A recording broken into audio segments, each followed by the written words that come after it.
This Friday is the deadline to sign your right of entry forms for hazardous tree removal. And Tina Walker with Cal OES and Laura Page in charge of recovery in Butte County are here with us now to tell us what you need to know about this as we move forward. Thank you both for being with us thank today.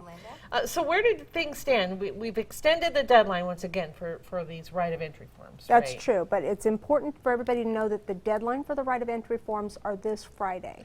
It's a critical piece of the tree removal process. So without that, we can't really get started. So while the public is submitting their ROEs, the state is busy standing up an incident management team here in Chico to start the operations, which won't be for another several weeks. But while we're doing that, we're working on traffic management plans and environmental protection and things that will help us have tools in place so we can hit the ground running. But we can't move forward without those ROEs. And it's not just willy-nilly. There's a lot of attention being given to which trees are going to be removed, right? Absolutely. So essentially, we'll have two different teams working on the tree removal in the government program. We'll have a team that will do the assessment, identifying trees that pose a hazard to the public at large, and then we'll have another operation that actually conducts the removal. And please be aware that we will be considering individual trees as well as the environment in which that individual tree sits to determine if it is in fact a hazard tree that needs to be removed. The bottom line, public safety, is at the root of all of this. And Laura, I know we have a information line where people can call in and find out what they need to know. What are the biggest questions that you're hearing from people? Well, one of the biggest questions that we're hearing from people is if they think they've already removed the hazard trees, why do they have to participate in the program? They've been notified that they have a mandatory parcel that they need to participate. And that's just to confirm that they're in compliance with the ordinance and that we absolutely make sure that any hazard trees have been removed.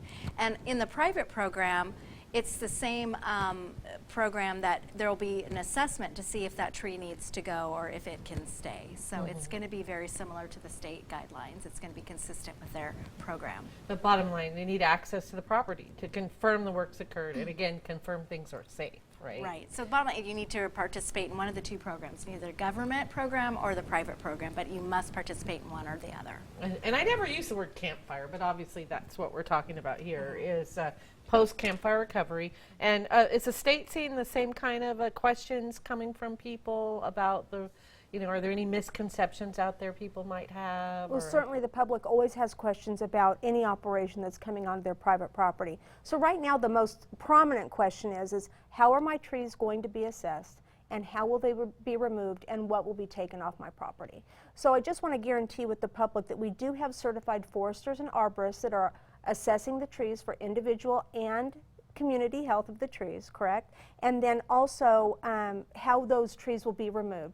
Some trees may be able to stay on the property if they're natural falling within 5 years, doesn't create a hazard to the public, and then some trees will need to be removed. Okay. And there's also questions, will I be able to keep portions of my tree? And the answer to that question is there may be opportunity for trees to be processed on site to leave a level of chipping available for erosion control and to enhance the environment once we're off your property. All right, some good information. I want to thank you both for taking time out of your day to be with us today. And we want to send you to the ButteCountyRecovers.org website and MakeItParadise.org website where you can find out more information and, of course, give that phone number a call that we had up a little earlier. We'll be following up with the article on actionnewsnow.com this afternoon where you can find the same information. And we will be back with more right after this.